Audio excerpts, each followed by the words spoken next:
Morning students, आज हम कक्षा 10वीं इतिहास प्रथम विश्व युद्ध को आगे से पढ़ेंगे, है ना। पिछले वीडियो में हमने प्रथम विश्व युद्ध की शुरुआत कैसे हुई, है ना, कौन कौन सी घटना से हुई और जो अंतर्राष्ट्रीय संधियां हैं, है ना, उसको पढ़े थे। अब जो अंतर्राष्ट्रीय संधियां हैं उसको हम आगे से आज और पढ़ेंगे, है ना। तो पिछले वीडियो में हमने त्रिदेशीय संधि पढ़े थे ना। सन 1882 में जर्मनी, ऑस्ट्रिया और इटली के बीच, है ना, एक समझौता हुआ था कि किसी देश पर फ्रांस या रूस द्वारा आक्रमण किया गया तो बाकी जो दो देश है ना, तीन देशों की संधि है, तो बाकी जो दो देश है वो युद्ध में उतर कर उसकी सहायता करेंगे, है ना। त्रिदेशीय संधि सन 1882 में हुआ था जर्मनी, ऑस्ट्रिया और इटली के बीच।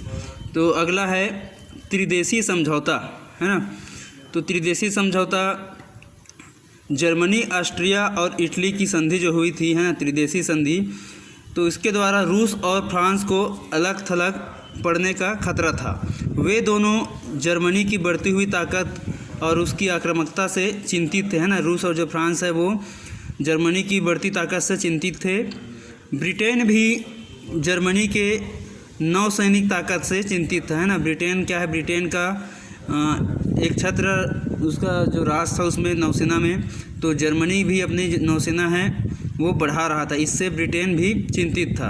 अतः ब्रिटेन, रूस और फ्रांस ने मिलकर एक समझौता 1907 में, है ना, किया।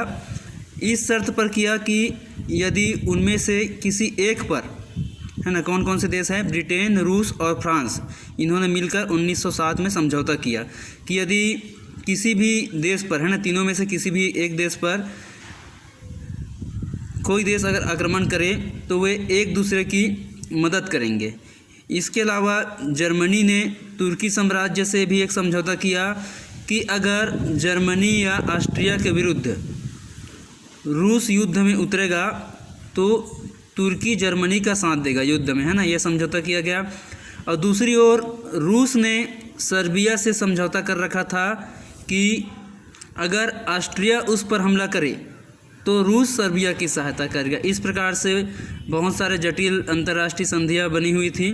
तो इस प्रकार हम देख सकते हैं कि सारे समझौतों से ये जटिल एक जाल बन गया था ना, जाल बुन कर सब देश बैठे थे। पूरा यूरोप दो बड़े गुटों में बटा हुआ था, एक तरफ जर्मनी और दूसरी ओर ब्रिटेन के नेतृत्व वाले देश थे ना। जो पूरा यूरोप है वो दो गुटों में बट गया था, एक है जर्मनी और दूसरी ब्रिटेन के नेतृत्व। दोनों गुटों के बीच तनाव बढ़ता जा रहा था ना। जो जर्मनी का गुट है और ब्रिटेन का गुट है उसके बीच तनाव बढ़ता जा रहा था। और इसी बीच सर्बिया में राष्ट्रवादियों ने ऑस्ट्रिया के राजकुमार और राजवधु, है ना, उसकी क्या की, गोली मारकर हत्या कर दी। अब ऑस्ट्रिया को सर्बिया पर हमला करने का मौका मिल गया, है ना, क्योंकि एक बड़ी घटना घटी है ना कि इसकी जो राष्ट्रवादी हैं उन्होंने ऑस्ट्रिया के राजकुमार और उसकी पत्नी की हत्या कर दी थी। तो ऑस्ट्रिया को सर्बिया पर हमला करने का मौका मिल गया। रूस सर्बिया की मदद के लिए युद्ध में उतरा तो जर्मनी ऑस्ट्रिया की मदद के लिए तैयार हो गया, है ना। तो ये एक युद्ध के लिए ये कारण बन गया, ठीक है, क्योंकि एक जो यूरोप के जो देश हैं वे एक दूसरे के साथ पहले से ही विरोधी बने हुए थे ना।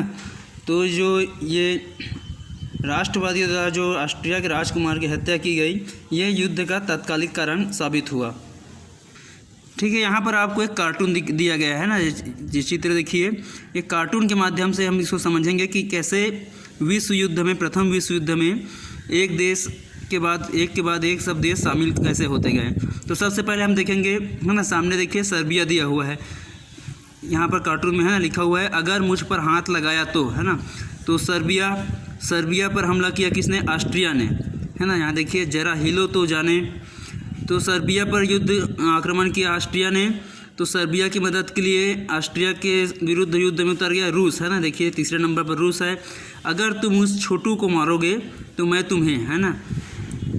अब रूस के आने के बाद जर्मनी युद्ध में उतर गया, अगर मेरे दोस्त को मारोगे तो, है ना। ऑस्ट्रिया की मदद के लिए जर्मनी आ गया, है, सर्बिया की मदद के लिए रूस आगे आया था।